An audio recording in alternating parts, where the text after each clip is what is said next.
वर्णन करते हैं। तो ब्रह्म विद्या यहाँ पर वर्णन किया, टीकाकार कहते पूर्व अध्याय में जन्म तय के निरूपण के द्वारा वैराग का निरूपण कर दिया, और ज्ञान उत्पत्ति के लिए वैराग का निरूपण और कहते हैं ज्ञान की उत्पत्ति के लिए, और जन्म त्रय का वैराग के निरूपण के लिए निरूपित और ज्ञान की उत्पत्ति के लिए ऐसा वर्णन किया गया। किंतु कहते न च पदार्थ शोधन बिना, न च पदार्थ शोधनम बिना वैराग्य मात्रेण ज्ञान उत्पत्ति, पदार्थ शोधनम पूर्वकम वाक्यतम कथितुम षष्ठो अध्याय इति अभिप्रेत्य पदार्थ शोधने अधिकारिणम दर्शन वाक्यम अवतारयति। कहते हैं पूर्व पंचम अध्याय में तो जन्म त्रय के द्वारा वैराग्य का निरूपण और ज्ञान की उत्पत्ति के लिए वैराग्य का निरूपण किया गया है ना। ज्ञान की उत्पत्ति के लिए वैराग्य का निरूपण किया जन्म त्रय के माध्यम से। ऐसे जन्म त्रय के माध्यम से वैराग्य कैसे हो सकता है? देखो, इतनी महान प्रयास करने के पश्चात जन्म होता है। पहले पिता में गया, फिर माता में गया, फिर कर्म करो, फिर अगली माता पिता में जान पैदा होगा, फिर कर्म करो, फिर माता पिता में आएगा, फिर कर्म करो, फिर माता पिता में आएगा। तो कब तक भोगते रहेंगे? इस प्रकार से वैराग हो जाएगा। कुछ लोगों को होगा, कुछ लोगों को नहीं होगा, है कि नहीं? भगवान कहते हैं कि सहस्रेषु कश्चित् सहस्रतु, सहस में कोई एक ही इतना करता है, तो जिसको भी हो जाए। तो कहते हैं वैराग का निरूपण, ज्ञान की उत्पत्ति के लिए वैराग का निरूपण कर दिया गया। अब कहते हैं पदार्थ के शोधन बिना, जो पदार्थ के पद, तत्पद संपद, ये पदार्थ होते पद का अर्थ, तो पदार्थ के शोधन के बिना वैराग मात्र से ज्ञान की उत्पत्ति नहीं हो सकती। मात्र जैसे बहुत से व्यक्तियों को, जैसे वैष्णव महात्मा होते हैं, अन्य महात्मा होते हैं, अथवा भक्त होते हैं, भक्त तो हैं लेकिन उनको वैराग है, पूरा वैराग है, कोई भी राग नहीं है उनमें, फिर भी राग न होने के कारण उनको ज्ञान की उत्पत्ति नहीं होती। तो कहते हैं भगवान, हम तो भगवान शिव जी की भक्ति करते रहेंगे, विष्णु की भक्ति करते रहेंगे, माता की भक्ति करते रहेंगे, अन्य की भक्ति करती रहेंगे, किंतु कोई विषय में आसक्ति नहीं है। आसक्ति न होने के पश्चात भी उनको ज्ञान की प्राप्ति नहीं होती है कि नहीं? इसलिए पदार्थ के शोधन के बिना वैराग मात्र ज्ञान की उत्पत्ति नहीं हो सकती। इसलिए पदार्थ शोधन पूर्वक वाक्य के अर्थों को तत्पद उत्तम पद कहने के लिए षष्ठा अध्याय, जो छठा अध्याय है, जो आरण्य क्रम से छठा अध्याय है, और उपनिषद क्रम से तृतीय अध्याय है, ऐसे छठो अध्याय है, इसको स्वीकार करते पदार्थ के शोधन में अधिकारी को दिखलाते हैं। पदार्थ के शोधन में अधिकारी को दिखलाते हुए वाक्य को कहते हैं ब्रह्म विद्या साधन कृत सर्वात्म भाव फल अवाप्तिम वामदेव आदि आचार्य परंपराया श्रुत्या अवद्योत्यमानः ब्रह्मवित् परिषदि अत्यंत प्रसिद्धाम उपलभ्यमानः मुमुक्षुवो ब्राह्मणः अधूतनाना ब्रह्म जिज्ञासवो अनित्यात् साध्य साधन लक्षणात् संसाराद आजीव भावाद विवृत सबो विचार्यन्तो अन्योन्यम प्रचन्ति कोयम आत्मा इति। तो यहाँ पर कहते हैं ब्रह्म विद्या के साधन, ब्रह्म विद्या के साधन के सर्वात भाव। ब्रह्म विद्या के साधन यानी श्रवण है, मनन है, निध्यासन है, ये प्रधान साधन है।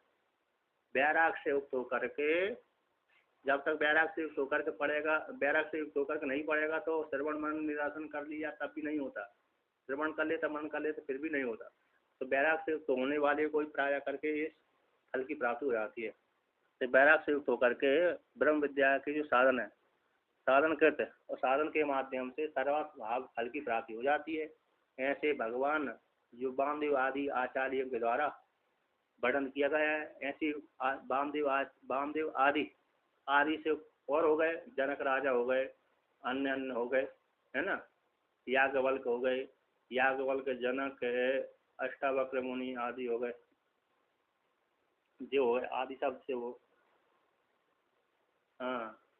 तो वामदेव आदि आचार्य परंपरा तो श्रुति के द्वारा, श्रुति के माध्यम से, तो यहाँ पर कहते हैं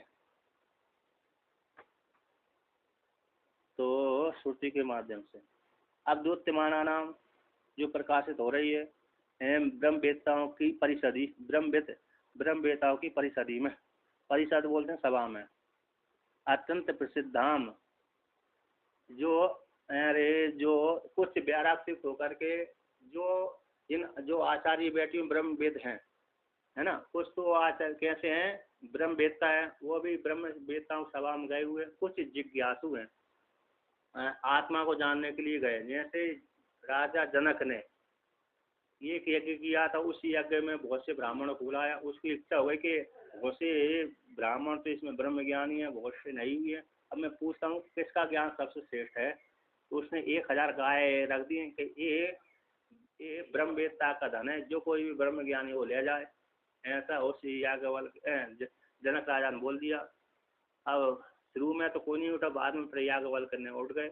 याज्ञवल्क्य जैसे उठे, याज्ञवल्क्य ने कहा कि हे शांत सर्वा, तुम अपने बालक को तुम अपने इन गायों को ले जाओ। तो सारे ब्राह्मण जब जैसे याज्ञवल्क्य ने अपने शांत सर्वा नाम के अरे शिष्य से कहा, तो शिष्य ने कहा ठीक है गुरुजी, आचार्य महाराज, गुरुजी महाराज आपकी आज्ञा को लेकर के जा रहा हूँ। तो जैसे उठा तो उससे हमारे दूसरे ब्राह्मण पहुँच गए कि आप ब्राह्मणों के धन को अकेले कैसे ले जा रही है।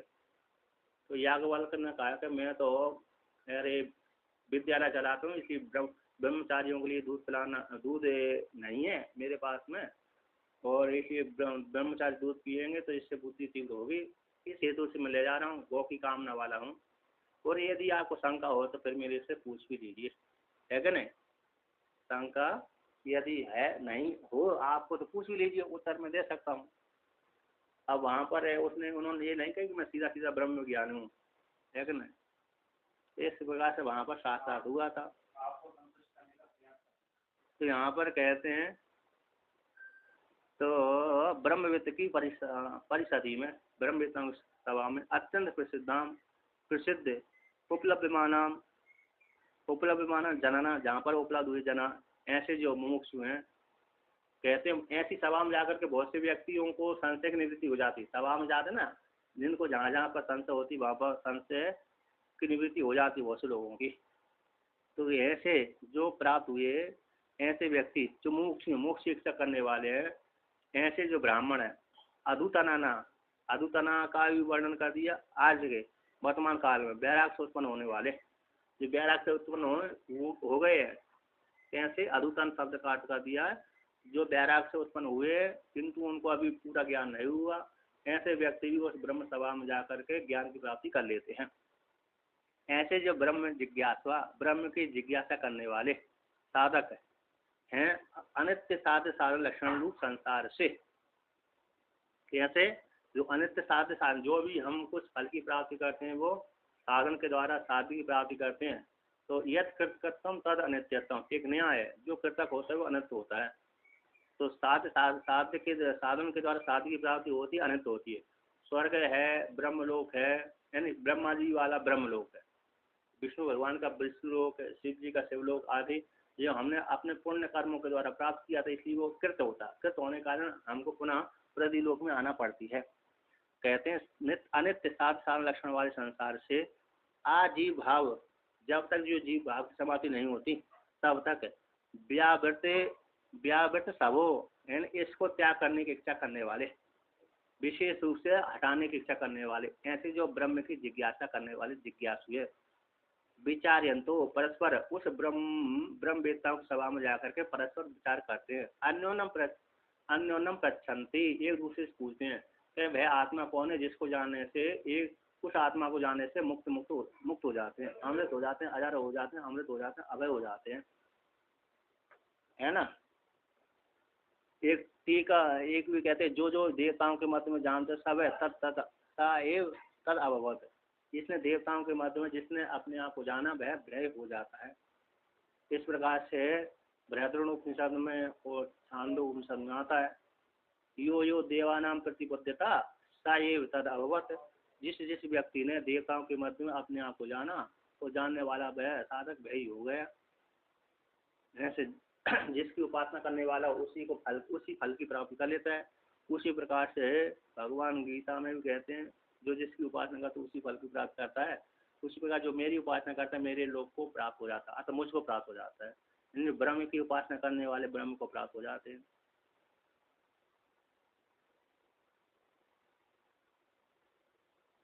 यहाँ पर कहते हैं वैराग की उत्पत्ति के अनंतर पूर्वोक्त रीति से, जब पूर्वोक्त रीति से वैराग की उत्पत्ति के अनंतर जब तक जीव भाव की प्राप्ति नहीं होती तब तक विचार करते रहते हैं, जब तक जीव भाव की समाप्ति नहीं होती तब तक विचार करते रहते हैं। टीकाकार कहते हैं संसार का हेतुभूत जो अविद्या है और अविद्या के कार्यों में जो आत्मभाव था, उस आत्मभाव के सहित व्यावर्तन करने के लिए, संसार का परित्याग करने के लिए एक दूसरे से पूछते हैं, इच्छा करने वाले। इस प्रकार से जीव की संज्ञा नष्ट हो जाए और संसार निवृत्ति हो जाए, इस प्रकार से आत्मा के विषय में एक दूसरे से पूछते हैं कौन सी आत्मा है। तो कहते हैं उस विचार को अब वर्णन करते हैं। विचार के प्रकार को वाक्य के द्वारा अन्वय रूप से स्पष्ट करने के लिए पूछते हैं। कोयम आत्मा है ना, वह आत्मा कौन है, तो उसको लेकर भगवान श्रुति आती है। तो को अयम आत्मा इति वयम उपासमहे कतर स आत्मा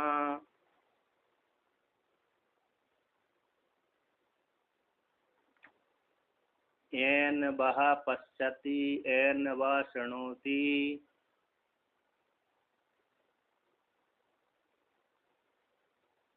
येन वह गन्धान् अजिघ्रति येन वह वाचं व्याकरोति।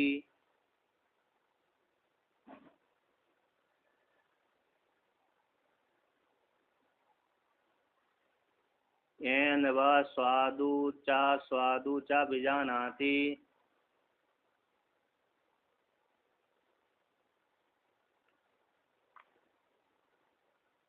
अब वैराग से उत्पन्न हो जाने के पश्चात कहते हैं जन्म, एक श्रुति आती है, जन्म दुखम जरा दुखम जाया दुखम पुनः पुनः अंत काले महादुखम तस्मात् जागृहि जागृहि। ये श्रुति है। जन्म भी दुख है और जरा भी दुख का हेतु बनती है। जन्म लेता है तब भी व्यक्ति कष्ट प्राप्त होती है और मरता है और जरा बुढ़ापा जाता है तब भी कष्ट की प्राप्ति होती है, कोई सुनता मुनता नहीं है। और मृत्यु आती है तब भी भयंकर कष्ट प्राप्त होते हैं। और बीच में जो पुत्र है, पत्नी है, पति है आदि को लेकर कभी कष्ट की प्राप्ति होती है। अंतकाले महादुखम, तो श्रुति कहते हैं अंतकाल में महान दुख की प्राप्ति होती है, जब प्राण निकलते हैं भयंकर कष्ट की प्राप्ति होती है। इसी हे मनुष्य, श्रुति कहती जो लगा कहती श्रुति जागरी जागरी, हे मनुष्य तुम जागो जागो जागो, आत्म स्वरूप में जाग जाओ। तो इस प्रकार से वर्णन किया। तो ऐसे वैराग से होकर के उस श्रुति को सुन लेते हैं तो सुनने वाले को वैराग हो जाता है। तो वैराग से होकर के तो भोगों को भोगते भोगते भी कभी कभी वैराग हो जाता है। तो वैराग के कई निमित्त होते हैं, है ना। किसी न किसी उपाय से किसी न किसी को वैराग हो जाता है, किसी न किसी ठोकर से। जहाँ पर आसक्ति थी वहाँ पर वो ठोकर मिल गई। कभी माता ने दे दिया, कभी पिता ने दे दिया, कभी पत्नी ने दे दिया, कभी पति ने दे दिया, कभी किसी ने पुत्र ने दे दिया, कभी पुत्री ने दे दिया, अथवा किसी समाज ने दे दिया, अथवा दूसरे व्यक्ति ने दे दिया। तो जिसको लेकर ठोकर मिल जाती है तो बैराग हो जाता है। कहते बैराग हो जाने के पश्चात फिर वह ब्रह्म वेतन सभा में गया। ब्रह्म वेतन सभा में जाकर के उसने सुन लिया था कि आत्मा अजर है, अमृत है, अभय है। उसको जानने से मुक्त हो जाते हैं, सारी कामना समाप्त हो जाती है। ऐसा साधक है ब्रह्म वेतन सभा में गया। आता जनक जी की सभा में चला गया, क्योंकि वहाँ पर उन्होंने सत्संग रखा था, है ना। तो जहाँ भी सत्संग रखा होगा तो जहाँ, तो कहते हैं वहाँ पर पहुँच करके पूछते हैं वे साधक, एक दूसरे से पूछते हैं कोयम आत्मा थी, वह आत्मा कौन है ना। कोयन कौन, अयम आत्मा है, यो आत्मा है कौन है, जिसको जानने से कैसे अमृत अभय हो जाता है। हम प्रत्यक्ष विषय रूप से प्रत्यक्ष आत्मा कौन है, जिसको हम में हूँ, मैं हूँ, मैं, इस प्रकार से वह अयम आत्मा है, आत्मा कौन है। वयम, जिसको कहते हैं वयम हम, उपासमय, हम जिसकी उपासना करते हैं वे आत्मा कौन है। कत्र सा आत्मा, सा आत्मा कत्र, इन दोनों में से कौन है। तो कतर शब्द यहाँ पर, जो कतर शब्द है ना, कतर में तरफ प्रत्यय हुआ है, लगा हुआ है। किम शब्द से कतर बना हुआ है, तो कहते हैं किम, तरफ प्रत्यय जब आता है तो एक सूत्र आता है, दुई वचन विभज्योपदे तरवीय तरफ ईश्वीय सुनौ, तरवीय सुनौ, ये उसमें सूत्र आता है अष्टाध्याय में। 5:3:57 का है श्लोक, ये सूत्र है। द्विवचन विभज्योपपदे तरवीय सुनऊ। तो दो में से एक को निर्धारण करने के लिए तरप और ईयस्वन प्रत्यय आते हैं।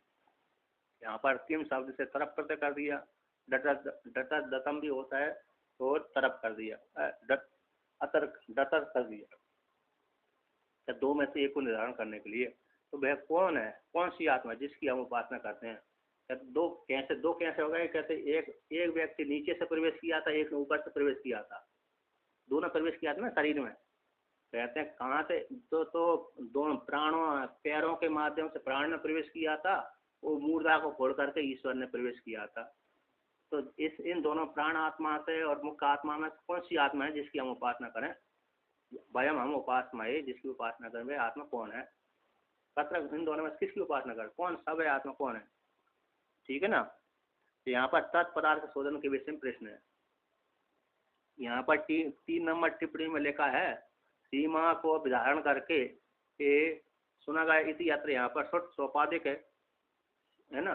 और कहते हैं नान्यत किंच, और दूसरी एक श्रुति आती है सीमानम विधारीय इति यत्र, इस श्रुति में सोपाधिक है, उपाधि से युक्त सुना, क्योंकि सीमा को इस मुद्दा को फोड़ करके जीव ईश्वर रूप परमात्मा प्रवेश किया, सोपाधिक हो गया।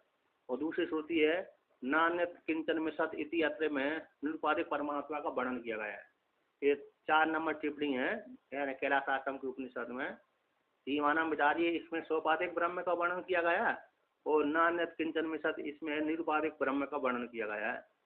तो इसमें से कौन सी आत्मा, तो यहाँ पर तत्पद का शोधन के लिए प्रश्न किया गया है, जिसकी हम उपासना करते हुए आत्मा कौन है। तो इस प्रकार से वर्णन किया, कहते एन जिसके द्वारा यानी विकल्प अथवा जिसके द्वारा पश्चाती है ना, जिस चक्षु आदि के द्वारा, कहते हैं एन शब्द 1 नंबर टिप्पणी दिया है, चक्षु आदि की अव्यक्त चेतन, चक्षु आदि के द्वारा अव्यक्त चेतन, उस चेतन के द्वारा ही देखता है। तो जिसके द्वारा बिना चक्षु आदि के माध्यम से देखता है, किंतु परमात्मा न हो तो देख नहीं सकता। इंद्रिय जड़ है, इंद्रिय में जब तक चेतन परमात्मा सत्ता प्रदान न करे तब तक इंद्रिय देखने में समर्थ नहीं होती। कहते एन चक्षु से पश्यंती, जिसके अरे मनसा ही अरे वहाँ पर केन उपनिषद में आता ना, चक्षु से चक्षु का वही चक्षु है। और दूसरे कहते हैं तदेव ब्रह्म तुम विद्धि, तदेव ब्रह्म तुम विद्धि नेदम यदि उपासते इत्यादि के माध्यम से वर्णन किया गया। तो वहाँ पर कहते हैं एन चक्षुषी पश्यति, और एन चक्षुषी पश्यति मतलब जिसके द्वारा तुम देखते हो, चक्षु के द्वारा, जिस चक्षु के द्वारा तुम देखते हो ना, चक्षु जिससे सामर्थ्य वाली होती है वह आत्मा है।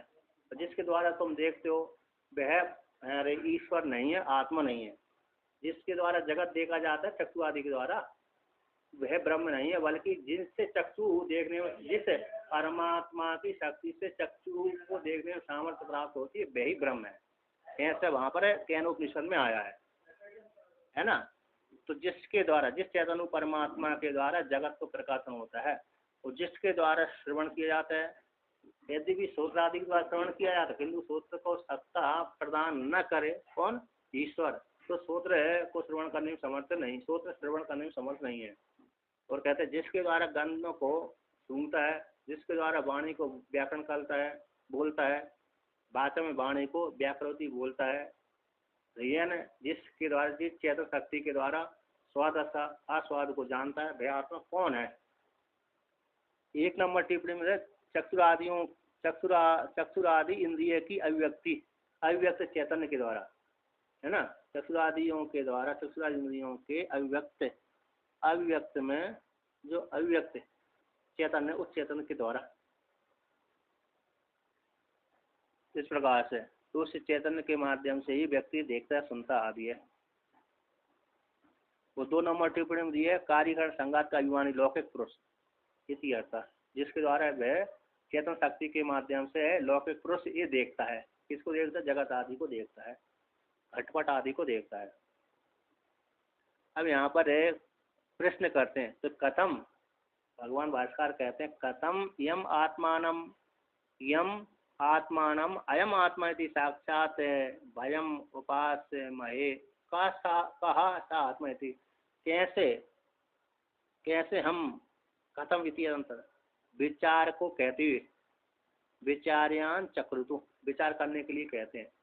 कैसे, किस प्रकार से विचार करें, इस प्रकार यम आत्मानम, जिस आत्मा को, है आत्मा है ना, जिस आत्मा को अयम आत्मा है आत्मा है इति, इस प्रकार साक्षात वयम हम उपासमहे, जिस जो साक्षात रूप से जिसकी उपासना करते हैं, कर रहे हैं वह आत्मा कौन है, इस आत्मा को हे आत्मा, यम आत्मानम है ना, हे आत्मा, इस आत्मा को, हे आत्मा को हे आत्मा है, इस प्रकार से ये आत्मा साक्षात है, ये साक्षात रूप से वयम हम उपासमहे, हम उपासना करते हैं, वह आत्मा कौन है। यहाँ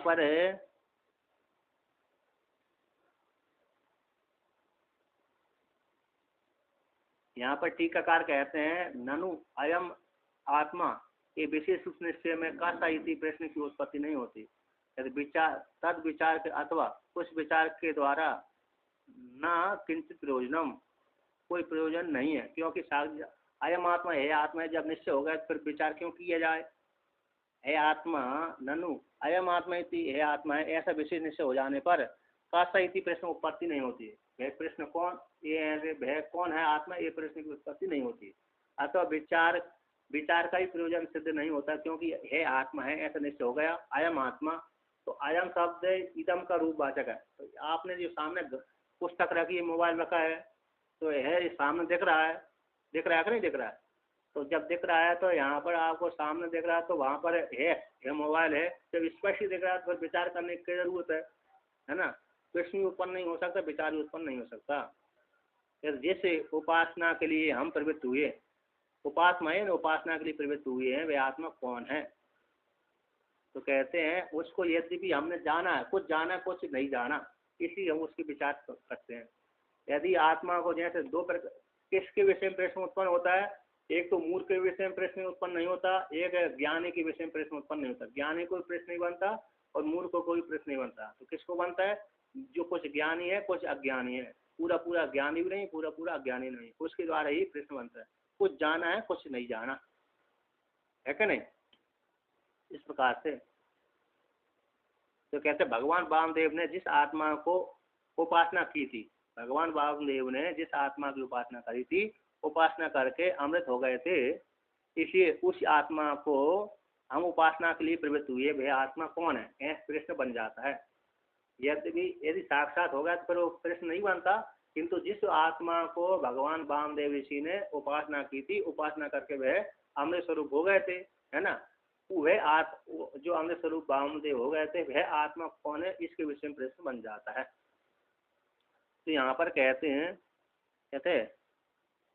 यम चा आत्मानम अयम आत्मा इति साक्षात उपासीनो वामदेवो अमृता तम एव वयम उपास्महे को नु हलुषा आत्मा इति। कहते हैं जिस आत्मा को, यम चा आत्मानम, जिस आत्मा को हे आत्मा है, भगवान साक्षात भगवान वामदेव ऋषि ने उपासना की थी, उपासना करके वह भगवान वामदेव ऋषि अमृत हो गए थे। तो अमृत हो गए थे, इसलिए अमृत हो जाने के कारण उसी आत्मा को हम उपासना करना चाहते हैं। जैसे भगवान वामदेव ऋषि ने आत्मा को उपासना करके अमृत स्वरूप हो गए थे, उसी प्रकार से हम उसी आत्मा को उपासना करना चाहते हैं, उपासना करने की प्रवृत्ति हुई है। तो वह आत्मा कौन है, तब वह आत्मा कौन है, कैसी है, उसका लक्षण आदि क्या है, इस प्रकार से वर्णन किया गया है। यहाँ पर टीकाकार कहते हैं उपासना का लक्षण कहते हैं, उपासना नाम सामयिक रूप से टीका में वर्णन किया है।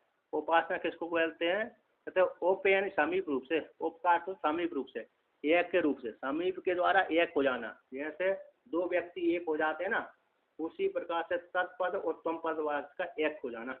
तो सामीप रूप से एक के द्वारा, तो उसी परमात्मा का एक का ही उपचार से रहे थे, सामीप से एक के द्वारा अप्रोक्षीकृत करना, अप्रोक्षीकार करके आसन बैठ जाना, उसमें एकीभूत हो जाना, इन सब रूप से अवस्थान उपासना कहलाती है। कहते हैं बहुत से व्यक्ति जो विव्यार में कहते हैं ना, यदवा मैं सुखी हूँ दुखी इत्यादि विव्यार आदि में जो उसी आत्मा को उपासना करते हैं, तब उसी को आत्म रूप से स्वीकार करके तो होते हैं, कहते हैं मैं सुखी हूँ क्योंकि ये आत्मा ऐसी है, कर्ता भोक्ता वाली है, अथवा अरे असंग है, असंगो ही अयम पुरुष इत्यादि वाली आत्मा है कि कर्ता भोक्ता वाली आत्मा है। कहते जो कर्ता भोक्ता वाली आत्मा है वो आत्मा नहीं है, असंगो ही अयम आत्मा वाली आत्मा है। अनात्मा हम इति प्रतीति को उत्पत्ति न होने से सा आत्मा का इति विचारा था। कहते अनात्मा तो आत्मा नहीं हो सकती, जड़ तो आत्मा हो नहीं सकती और मैं अनात्मा हूँ ऐसा तो प्रतीति नहीं होती, इसलिए वह आत्मा कौन है ऐसे विचार के लिए प्रवृत्त हो जाता है।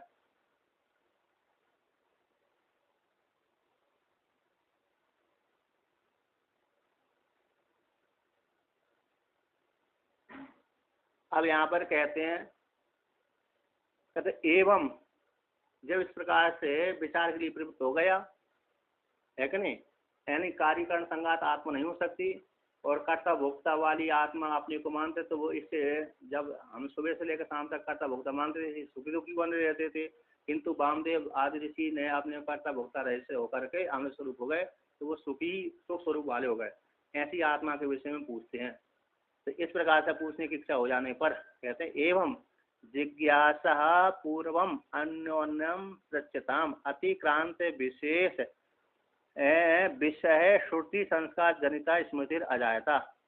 कहते एवं इस प्रकार से जिज्ञासा पूर्वक ब्रह्म वेदता सभा में गया था, जिज्ञासा हो गई थी, उन जिज्ञासा हो जाने पर एक दूसरे से पूछते हैं, जो ब्रह्म ज्ञानियों से सामान्य जिज्ञासा पूछते हैं।